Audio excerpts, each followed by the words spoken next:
साबिक वजीर आला और पीडीपी सदर महबूबा मुफ्ती ने इल्जाम लगाया कि जम्मू में मुसलमानों खासकर गुज्जर बकरवाल तबके को हरासा किया जा रहा है। उन्होंने कहा कि अगर इस अमल को जल्द ना रोका गया तो ये मामला रियासत में अमन अमान को बिगाड़ सकता है।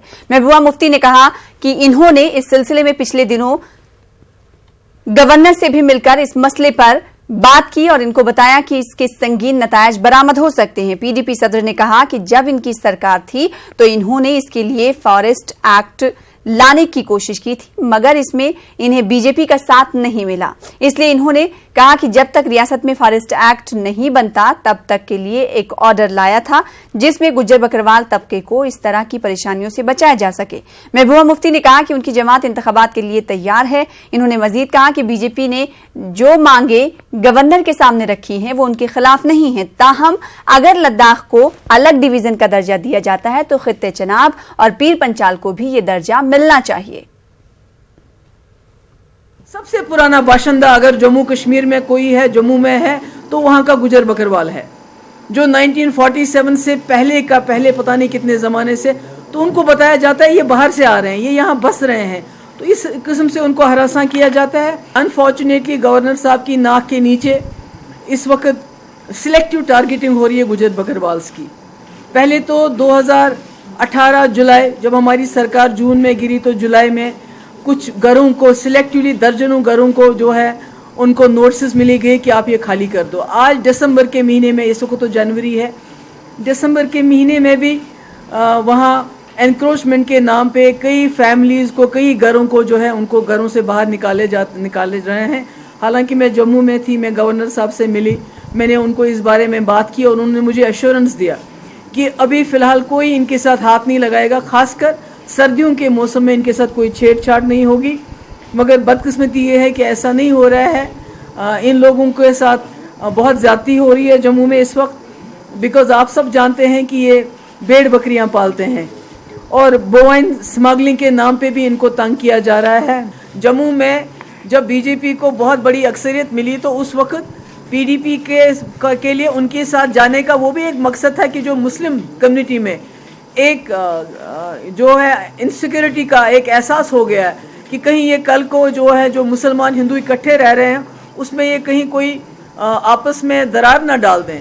तो ऐसी ताकतें वहाँ रही हैं जिन्होंने रसाना का केस किया ये दिखाने के लिए कि मुसलमानों को डराने के लिए कि वहाँ निकल जाए। ऐसी ताकतें तो हैं जम्मू में, वो तो हम सब जानते हैं। पहाड़ियों के लिए रिजर्वेशन होना चाहिए। हम मुफ्ती साहब के टाइम में हमने इसको यहाँ कैबिनेट में भी पास कराया था, बिल भी लाया था और गवर्नर साहब के पास हम गए, उनसे भी हमने ये बात कही और बिल पड़ी हुई है गवर्नर साहब के पास। उनको रिकमेंड करना चाहिए पहाड़ियों के लिए स्पेशल स्टेटस, ये बहुत अच्छी बात है, व्हाई नॉट। बिल्कुल हम तैयार हैं। हमारी जमात जो है, कोई भी जमात हो, हर वक्त इलेक्शन के लिए तैयार रहती है। We are ready for the elections at any.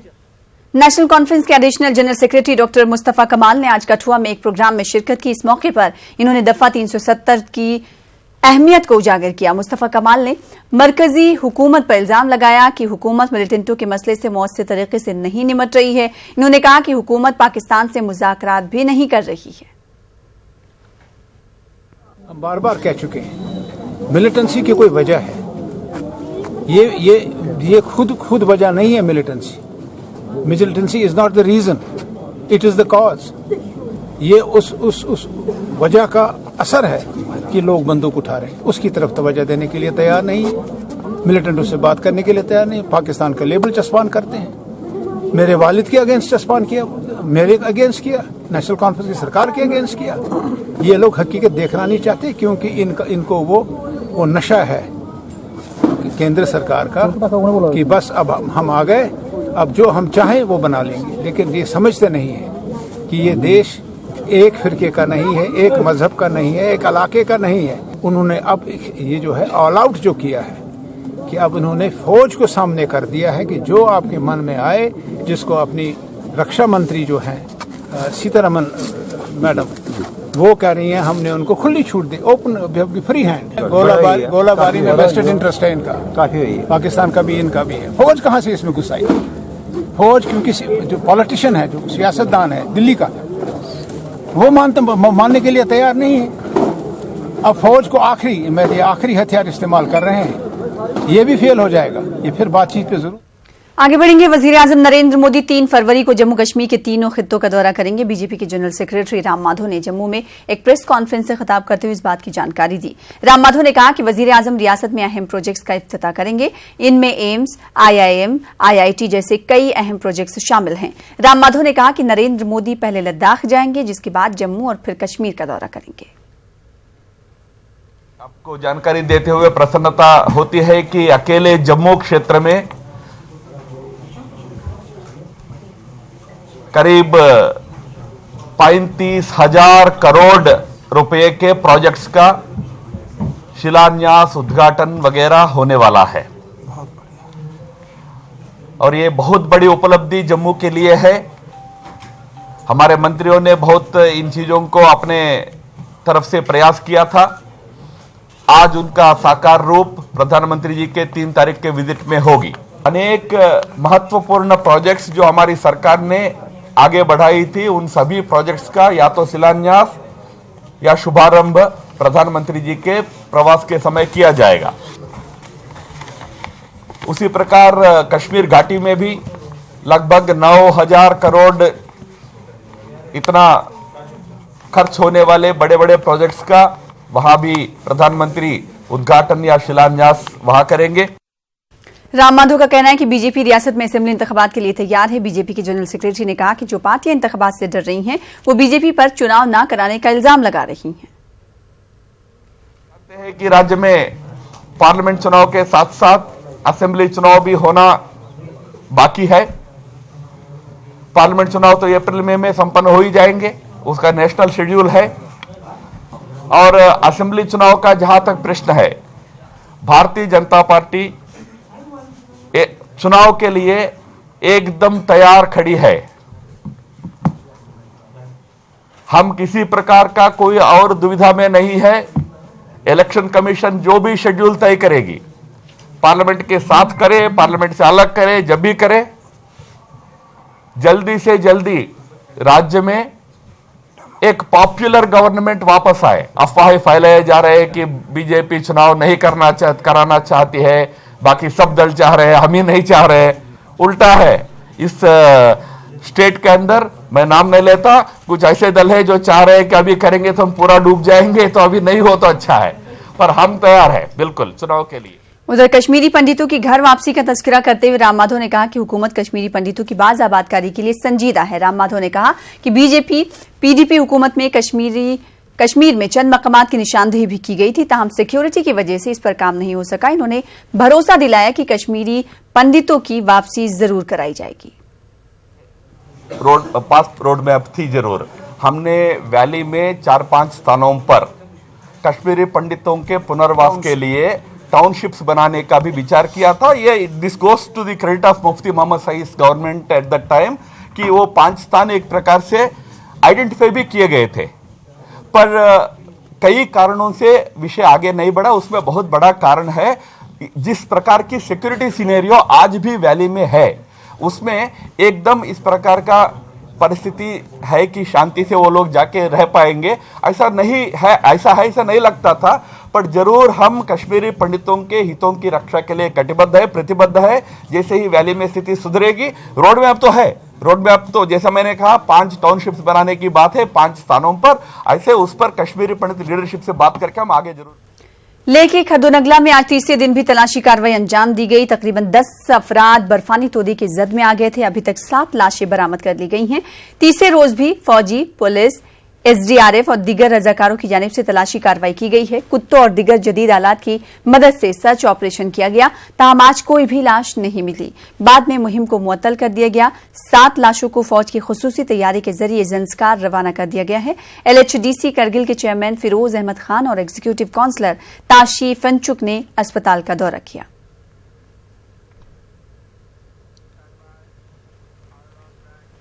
उधर लेह में आज हड़ताल रही। खदुनगला में बर्फानी तोदे की जद में आकर 7 अफराद की हलाकत के वाकये के तनाजुर में यह हड़ताल की गई। मर्चेंट एसोसिएशन लेह की जानिब से इस हड़ताल की कॉल दी गई थी। इस दौरान लेह में तमाम तिजारती मराकज बंद रहे।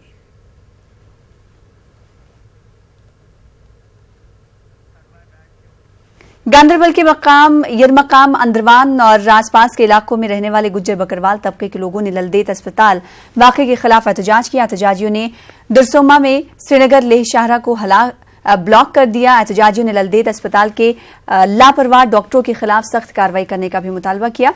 वाजिर की कुपवाड़ा के एक हामिला खातून को अस्पताल में दाखिला नहीं दिया गया था, जिसकी वजह से उस खातून की सड़क पर ही ज़च्की हुई थी।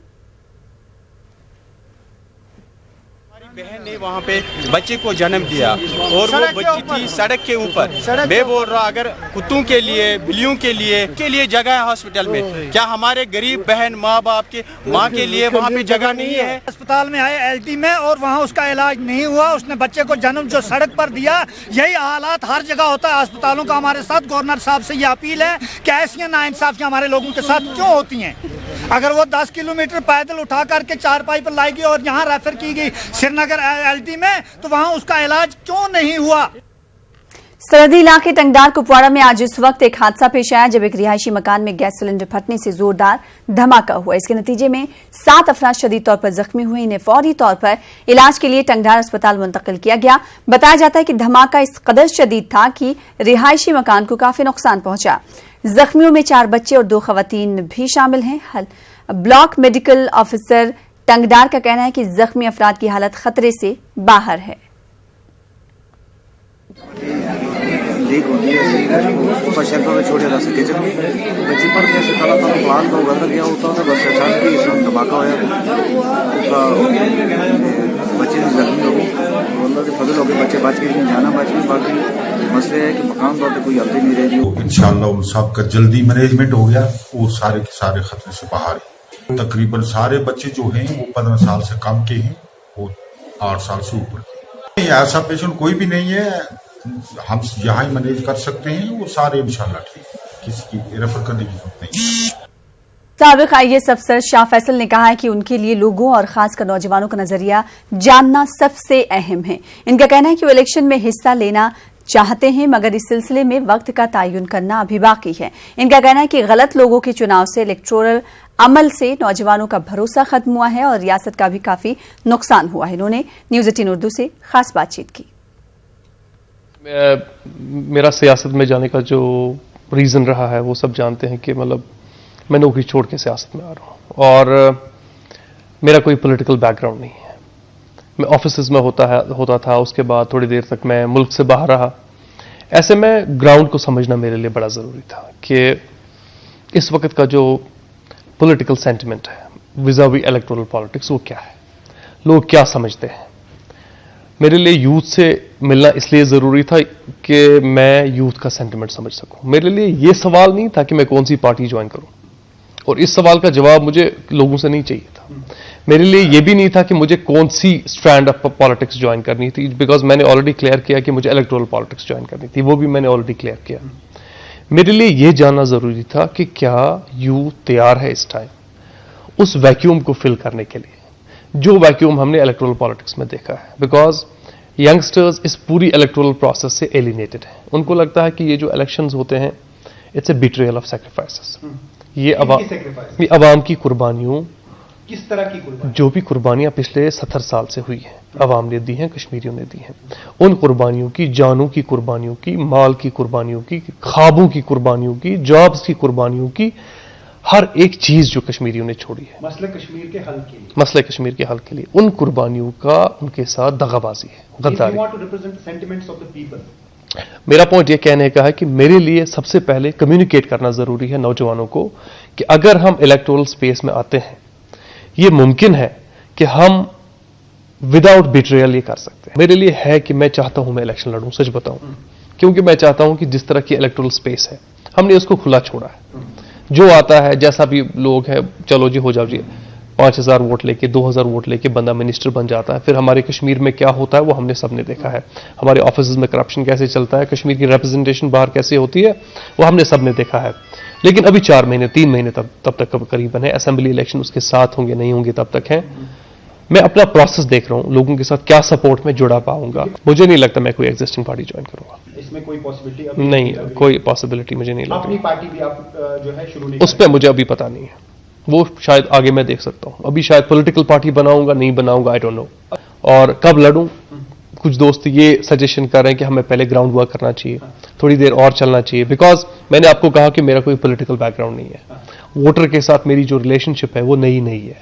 क्या मैं 4 महीने में वो रिलेशनशिप बढ़ा पाऊंगा उस तरह से कि वो मुझे वोट डालेंगे, ये मुझे फील्ड में जाके पता चले। जिसने नौकरी नहीं छोड़ी है उसके लिए बहुत मुश्किल होता है ये समझना कि नौकरी छोड़ने वाला क्या सोचता रहता है। ऐसे में जो हुआ, मैंने वो डिसीजन बहुत कंसिडर डिसीजन लिया है। मैं का कोई मंसूबा कैसे पॉसिबल है वो, ये ऐसे थोड़ी होता लाइफ में। जहां तक मेरा मानना है कि जो सिस्टम है उसमें ऑलरेडी बहुत सारे फंड्स अवेलेबल हैं, उनका यूज प्रॉपर्ली नहीं होता। हमने बहुत बदमाशियां देखी हैं, जिस तरह से सिविल काम यहां पे होते हैं कश्मीर में और जम्मू में और लद्दाख में। मेरी नजर उन पे रहेगी, उन पे बात करने की। दूसरी, जो हमने अपॉइंटमेंट्स में यहां पे बहुत सारे स्कैम्स देखे रिसेंट टाइम्स में, जिसकी वजह से एक नौजवानों का तबका है, उनकी ख्वाहिशात पे हमने शब खून देखा, लोगों ने मारा है, उस पर मेरी बहुत नजर रहेगी, बहुत क्लोजली। इसी तरह से कुछ बड़े इंस्टीट्यूशंस हैं हमारे जिनका पोटेंशियल मुझे लगता है अभी हमने उस तरह से नहीं, जैसे हाइड्रो पावर सेक्टर है जिस पे मेरी बड़ी नजर भी थी और मैं चाहता था उसमें काम हो सके, उस पे बारे में समझने की, उस पे काम करने की कोशिश करूंगा। हमारे फाइनेंशियल सेक्टर में हमारा जो इकोनॉमिक्स यहाँ का जो मसला है, आज तक आप पॉलिटिशियंस के साथ काम कर रहे थे, अब आप पॉलिटिशियन बन के काम कर रहे हैं, आप फील्ड में जा रहे हैं। इनफैक्ट आज तक मैं ऑफिस में काम करता था, अब मैं ऑफिस से जाके फील्ड में आवाम के साथ काम करूंगा। मुझे तो ये एक तरह का प्रमोशन लगता है अपने लिए। मंफी 35 डिग्री दर्जे हरारत की सख्त तरीन सर्दी और बर्फबारी के बावजूद बयारस द्रास का हाइड्रो प्रोजेक्ट साल 2017 से कामयाबी से काम कर रहा है। कामयाबी का राज प्रोजेक्ट की देख रेख के लिए तैनात अमले की मेहनत और आम लोगों के तायुन में मुज़मिर है। खत्ते लद्दाख में ये करेडा यानी करगिल रिन्यूएबल डेवलपमेंट एजेंसी का पहला कामयाब प्रोजेक्ट है, जो मरकजी हुकूमत के वजारत न्यू रिन्यूएबल एजेंसी की जानिब से कायम किया गया है, जो कि बर्फ, यख और सर्द लहरें पानी के बहाव में बार बार रुकावट पैदा करती हैं। ताहम इसके बावजूद प्रोजेक्ट को कामयाब बनाने में करेडा का अमला दिन रात बर्फ और यख हटाते रहता है और आम लोग भी दिन के दौरान अमले की मदद करते हैं, जिससे यहां तैनात अमले को हौसला मिलता है।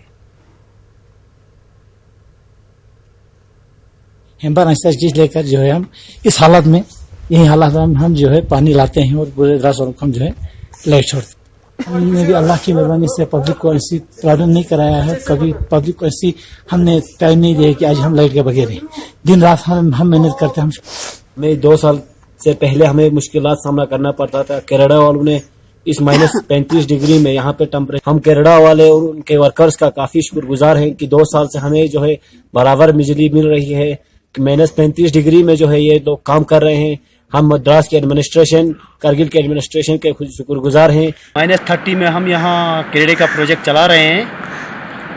हमारा जेई मुख्तार सर और सज्जाद सर हमारे साथ चाना बशाना खड़ा रहते हैं और अच्छा खासा काम कर रहे हैं। वो भी हमारे 2 टीमें बनी हुई है, एक टीम ऊपर कोरा तोड़ रही है, एक टीम नीचे कोरा तोड़ रही है और टायरलेस और सुचार का बर्फ हटा रही है। और हम पब्लिक के भी शुक्रगुजार हैं और एसडीएम के भी शुक्रगुजार हैं, हमारा साथ दे रहा है। इंशाअल्लाह हम आइंदा भी ऐसे ही काम शाना बशाना करते रहेंगे। हमारी कोई टाइम टेबल नहीं है सर। हमारी 2 टीमें बनी हुई है। एक टीम हमारी हेड वर्क में काम कर रही है, कोरा तोड़ रही है। एक टीम हमारे नीचे मशीन चला रही है, स्विच आट के बर्फ़ हटा रही है और नीचे टायरलेस में कोरा तोड़ रही है। इतना -28-30 होने के बावजूद भी हमारे जवान हिम्मत नहीं हारते हैं, क्योंकि हमारे ऑफिसर्स हमारे हौसला बुलंद करते हैं। द्रास की पब्लिक के हम बहुत शुक्रगुजार हैं। द्रास की कमेटी वालों के भी हम बहुत शुक्रगुजार हैं। एक कमेटी बनी हुई है, क्योंकि वो शाना बशाना हमारे साथ देते हैं, हमारी हेल्प करते हैं। लेह में आवारा कुत्तों की कसरत से लोग काफी परेशान हैं। लोगों का कहना है कि कुत्तों के हमलों के वाकयात में इजाफा हो गया है और सयाह भी इससे महफूज नहीं है। मकामी अफराद का कहना है कि शाम के औकात में इनका घरों से निकलना मुश्किल होता जा रहा है। इसी दौरान एक गैर सरकारी तंजीम की जानिब से कुत्तों के रहने और उनके खाने का बंदोबस्त किया जा रहा है। तंजीम की नुमाइंदा का कहना है कि शदीद सर्दी और भूख की वजह से कुत्ते इंसानों पर हमलावर हो रहे हैं, इसीलिए उनकी तंजीम कुत्तों की देखरेख कर रही है और इससे लोग भी कुत्तों के हमलों से महफूज रह सकते हैं। स्ट्रे एनिमल्स का पॉपुलेशन बढ़े जा रहा है, स्पेशली डॉग्स, क्योंकि उनका एक तो मल्टीप्लिकेशन जो उनका रेट है वो बहुत हाई है। तो ये हमारे तरफ से एक इनिशिएटिव है, एक ह्यूमैनिटेरियन बोल सकते हैं, क्योंकि अभी इतने ठंड में उनके पास घर नहीं है, खाना नहीं है। तो फिर एक तो यहाँ पे लोकल पॉपुलेशन के लिए एक डॉग बाइट का केसेस भी बढ़ते जा रहा है, क्योंकि वो लोग वाइल्ड हो रहे हैं, क्योंकि उनके पास अनकेयर्ड फॉर है, तो खाना नहीं है उनके पास, एक तो ठंड है। उधर जिला पुलवामा के मीरबाग रतनीपुरा इलाके की आबादी में उस वक्त तशवीश पैदा हो गई जब इलाके में सफेदे के दरख्त पर तेंदुए को पाया गया।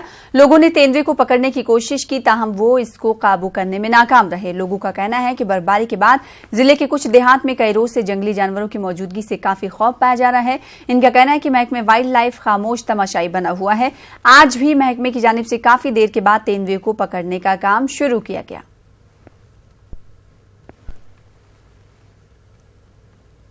जम्मू कश्मीर के नाजरीन के लिए न्यूज 18 उर्दू की खुसूसी सौगात और हफ्तावार प्रोग्राम ग्राउंड रिपोर्ट की आज दूसरी किस्त नश्र होगी। रात 7:56 पर यह प्रोग्राम देखा जा सकता है। आज के प्रोग्राम में कश्मीरी पंडितों की माइग्रेशन और इससे जुड़े दिगर उमूर पर बातचीत की जाएगी। इसके अलावा राजेश रैना की एक उम्दा नज्म भी प्रोग्राम का हिस्सा होगी। बर्फबारी जहां एक तरफ लोगों के चेहरों पर खुशी लेकर आती है, साथ ही कुछ परेशानियां भी अपने साथ लाती है। ये परेशानियां सिर्फ इंसानों तक ही महदूद नहीं रहती, बल्कि जानवर भी इससे शदीद मुतासिर होते हैं। हांगुल को भी इन दिनों खुराक की कमी का सामना रहता है, ताहम पार्क इंतजामिया इस कमी को पूरा करता है। देखिए हमारे नुमाइंदे शब्बीर अहमद की एक खास रिपोर्ट।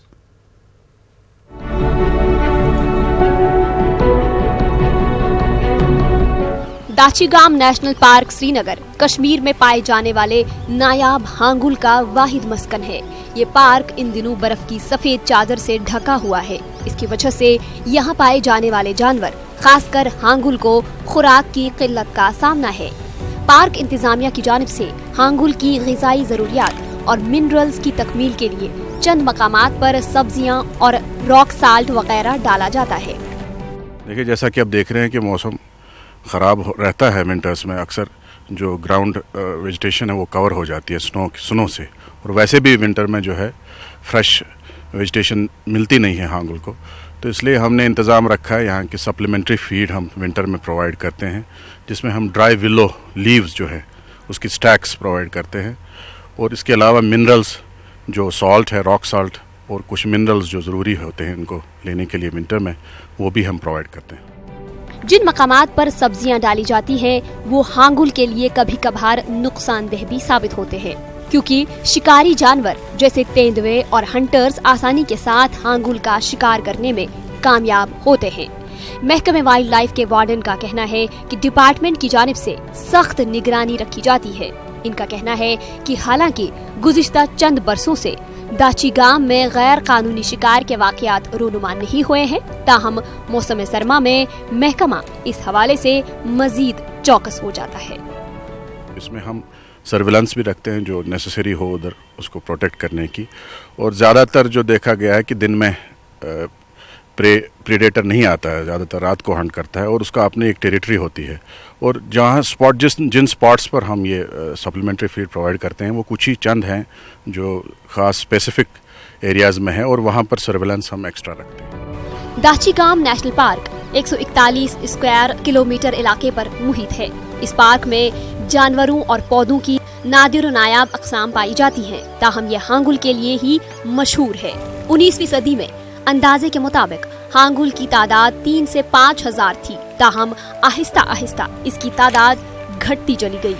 1965 में हांगुल की गिनती 180 की गई थी, और साल 2017 के सेंसस के मुताबिक इस नायाब जानवर की कुल तादाद 218 रिकॉर्ड की गई थी।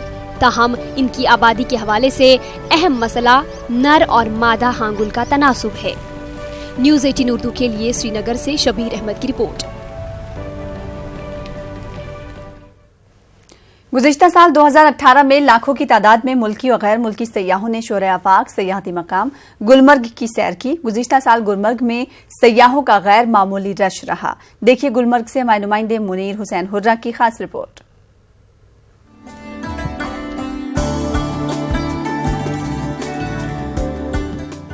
कुदरती हुस्न से मालामाल शुमाली कश्मीर का गुलमर्ग इलाका हमेशा सयाहों की पहली पसंद रहा है। सरसब्ज वादियां, साफ शफाफ पानी की नदियां, बर्फ से ढके पहाड़ और जंगल इस इलाके को चार चांद लगा रहे हैं। गुलमर्ग की इस कुदरती खूबसूरती से लुत्फअंदोज होने के लिए हर साल दुनिया भर से सयाह यहाँ आते हैं। गुज़िश्ता साल यानी 2018 में लाखों की तादाद में मुल्की व गैर मुल्की सयाहों ने गुलमर्ग की सैर की। महकमे सयाहत के आदाद शुमार के मुताबिक साल 2018 में 3,40,945 से ज्यादा सयाहों ने गुलमर्ग की सैर की। इनमें 22,853 गैर मुल्की और 3,18,092 मुल्की सयाह शामिल हैं।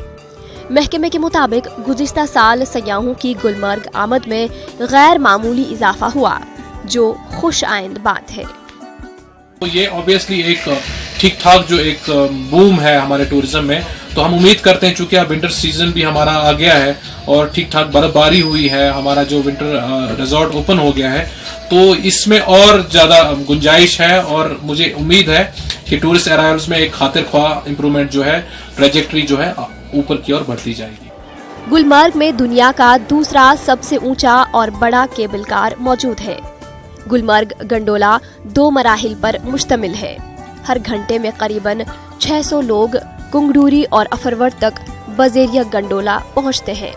केबल कॉरपोरेशन के आदाद शुमार के मुताबिक गुज़िश्ता साल 3,41,249 सयाहों ने गंडोला की सवारी की। हमने इस साल बड़े थोड़े से चेंजेस किए इसमें। हमने केबिन्स इसमें चेंज किए, नए केबिन्स लगाए। फर्स्ट फेज में 72 गंडोलास, ग्रीन सी ग्रेन कलर्ड डायमंड शेप्ड गंडोलास। अब हम टूरिस्टों से निवेदन करते हैं कि वो आ जाएं और गुलमर्ग गंडोला का लुत्फ उठाएं। महकमे सयाहत, गुलमर्ग डेवलपमेंट अथॉरिटी और गंडोला केबल कॉरपोरेशन सयाहों को गुलमर्ग की जानिब राग़िब करने के लिए एक दूसरे के साथ शाना बशाना काम कर रहे हैं। गुलमर्ग डेवलपमेंट अथॉरिटी गुलमर्ग को साफ शफाफ रखने और इसको मजीद डेवलप करने के लिए भी कोशां है।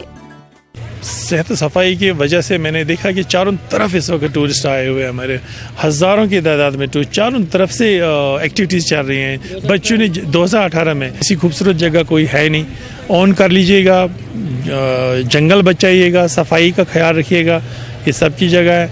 किसी भी चीज़ को गंदा ना कर लीजिए, एंजॉय कर लीजिए। गुलमर्ग में दुनिया का सबसे बड़ा ग्रीन गोल्फ कोर्स भी मौजूद है।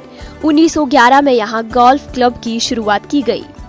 1922 में यहाँ पहली चैंपियनशिप खेली गई। गुलमर्ग में मजहबी हम आहंगी की बेहतरीन मिसाल भी देखने को मिल रही है। यहाँ मस्जिद, मंदिर, गिरजाघर और गुरुद्वारा भी मौजूद है। गुलमर्ग में मुख्तलिफ फिल्मों की शूटिंग भी हो चुकी है। गुलमर्ग आके स्वर्ग में आने जैसा लगा। अभी तक सुनता था कि गुलमर्ग ये भारत का स्वर्ग है, लेकिन आज यहाँ आके मुझे सचमुच ये महसूस हुआ कि ये स्वर्ग से बिल्कुल कम नहीं है। बहुत बढ़िया है और आने चाहिए, खूब आने चाहिए।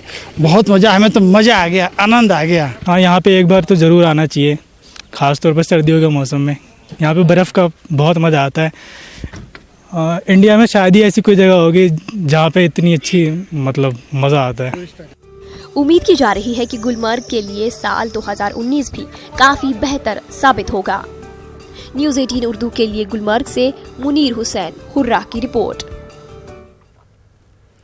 आगे बढ़ेंगे। जाट महासभा की जानिब से जम्मू में एक सम्मेलन का इनेकाद किया गया। इस सम्मेलन में कसीर तादाद में लोगों ने शिरकत की। ऑल इंडिया जाट महासभा के रियासती सदर मनमोहन सिंह ने दीगर रियासतों की तरह जम्मू कश्मीर में भी जाट तबके को ओबीसी का दर्जा देने का मुतालबा किया। इन्होंने सरकारी मुलाजिमतों में भी जाट तबके को मुनासिब नुमाइंदगी देने की मांग की। गवर्नमेंट को ये चाहिए कि हमारे जो जाटों के मुद्दे हैं, जो बॉर्डर के मुद्दे हैं, उनको एड्रेस करे। एकजुट होकर हमने आज ये निर्णय लिया कि अगर गवर्नमेंट हमारे मुद्दों पे नहीं कोई सुनवाई करती है तो इसके लिए हम जल्दी ही कोई दूसरा कदम उठाएंगे। और इसके साथ ही कल 12 बजे हम गवर्नर साहब से, हमारी सेंटर बॉडी के यहाँ पे युद्धवीर जी आए हुए हैं और राकेश टिकेत जी आए हुए हैं, हम सब ने मिलकर एक गवर्नर जी से 12 बजे का टाइम लिया और हम अपने बॉर्डर के लोगों की समस्या गवर्नर साहब से कल उनके आगे रखेंगे। और हमारी कोशिश यह रहेगी कि किसी तरीके से भी हमारी समस्याएं जल्दी से जल्दी हल हो। श्रीनगर में शफीक अहमद खान नामी शख्स के मकान में चोरी की वारदात पेश आई। शफीक अहमद इन दिनों उम्रा के लिए सऊदी अरब में हैं। चोर शफीक अहमद के मकान से कीमती सामान लेकर फरार हो गए। चोरों ने घर में तोड़फोड़ भी की। इस जिम्न में मकामी पुलिस स्टेशन में एक केस दर्ज किया गया है। वाज़ेह है कि एक रोज पहले भी श्रीनगर में चोरी का वाकया पेश आ चुका है। आरिफ नामी शख्स के मकान में चोरी की गई थी। आरिफ भी इलाज की गरज से दिल्ली गए हुए थे। ये बह सुबह द्रास चोचिन आने पे आस बह घर वापस मे चे चाय वाय पे द्रास बह यपर मे दित यपर नबर किन नजर तो मे बासे दर यल पे कोर मे पन्निस साहबस फोन तो तमो दोप ज कर ग अपार मे माम बसान ये दोपन ज तूर तो तुमनी वन कह तरस दी नजर वजर दोपन ना अम दपान कह परवाय तर ज दिन नजर तोत अत क्या दलील तो बह चावस खूच खूची मे दित दरवाजे पे नजर और योर अस सरसी छकरत। मागाम में बीरवा रोड पर एक दुकान में गुज़िश्ता रात चोरी की वारदात पेश आई। चोरों की सारी कारस्तानी सीसीटीवी कैमरे में कैद हुई है। इन तस्वीरों में आप देख सकते हैं कि किस तरह चोर हाथों में लोहे की सलाख लिए हुए दुकान के शटर तोड़ रहे हैं। जब चोरों को पता चलता है कि यहां सीसीटीवी कैमरा लगा हुआ है तो ये चोर सामने से भागकर दुकान के पीछे की जानिब से आते हैं। चोर पीछे लगे हुए कैमरे को पहले तोड़ लेते हैं। दुकान के अंदर ये चोर जो काम अंजाम देते हैं वो भी आप इन तस्वीरों में देख सकते हैं। मागाम पुलिस ने इस मामले में एफआईआर दर्ज करके तहकीकात शुरू कर दी है।